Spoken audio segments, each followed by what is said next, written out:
Hello everybody, I'm sorry if my hair looks a little bit flat and a little bit weird. It's because I've had my bobble hat on from filming a previous video, so I am wearing the same things and I have got the same background as them because I'm filming in a block. But today I'm going to be reading through my New Zealand diary. If you haven't already watched the first one, then please go and watch that, where I talk about me on the plane and my thoughts on that. And I'm now going to talk about when I got off the plane. So yeah, little exciting thing. So getting off the plane at New Zealand.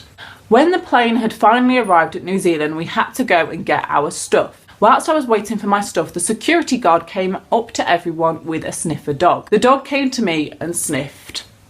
It wanted my chocolate bar.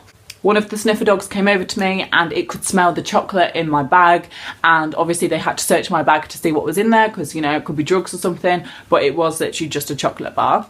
So finally we went to go and put our stuff through an x-ray thing. Before we put our stuff through the x-ray machine, we had to take out our boots, and I thought I had my shoes in my suitcase, but I couldn't find them, so I thought I hadn't packed them. So basically, if you've got any boots with like mud on them or just boots in general, you have to take them out of your bags and separately because they have like mud and things on them, so they need to check them for something.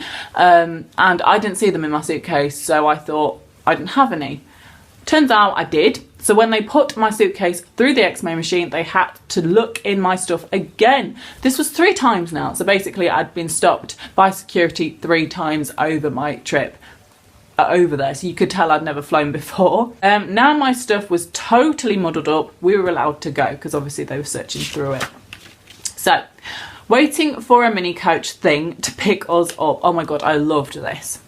We waited for a mini coach to take us to collect our van that we're hiring, and I sat on my suitcase. I can't remember sitting on my suitcase, but yeah, we're waiting for a van that obviously we'd hired because on the trip we were gonna go around in a van. About 10 minutes later, the coach came and she put our luggage in the boot, a woman obviously. When we got to the place, we had a coffee and me and Ella chatted whilst Uncle Shane looked at the van. Literally, he was sorting out getting the van for about 3 hours. Me and Ella had we just sat there chatting. It was actually really nice, and we had 2 coffees, and neither of us actually liked coffee at that point, so that was a little bit weird, but you know, we were so bored we couldn't do anything else really. But it was quite nice still, just chatting. Because he was taking so long, we had another coffee. Finally, we was allowed to get in the van and go. Me and Ella sat at the front with Uncle Shane because there was 3 seats there.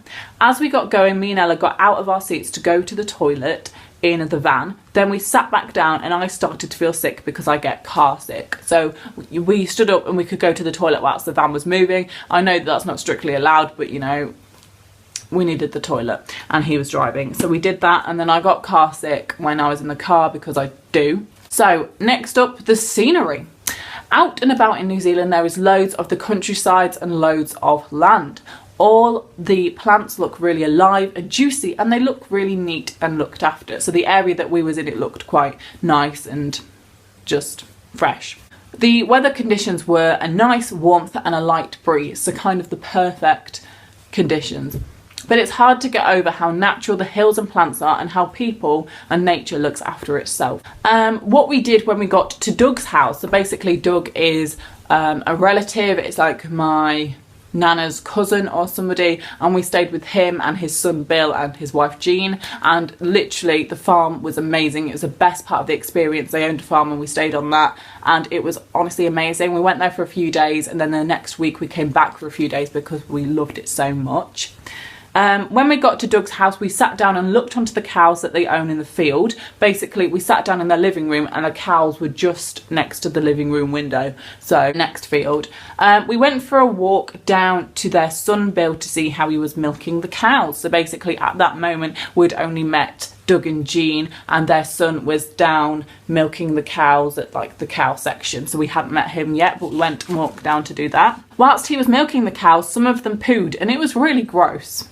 Can't remember that, but obviously they did. It was really interesting though. I don't mean the poo, I mean the cows being milked. I put it's really interesting, but I don't mean the poo is interesting, the cows milking is interesting. Uncle Shane found a mini off-road quad bike. car thing, and we got on the edge and he went really fast up the hills that Bill owned and through a tunnel in his garden. So we found this quad bike and it was really fun to go on it, but he did go really fast on it and we did go really fast up the hills and it was really scary, and I did poo myself a few times, not literally by the way, but yeah, that was fun. Me and Ella was literally bouncing off the edge because he was going amazingly fast. Later on we had some dinner, it was nice, and then we got our stuff ready and went to sleep. It's a shame I didn't write what we had. Okay, I think I'm going to leave it there. I've talked about one day in New Zealand, and yes, I have recorded 2 weeks of it, but the first day I wrote a lot, so not every day I've written a lot. Some days I've written like half a page.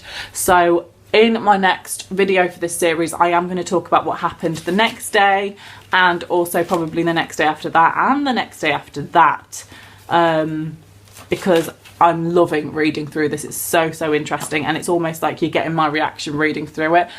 So yeah, thank you for watching. If you haven't already, make sure you go back and watch my other one. So hopefully I'll see you in my next one.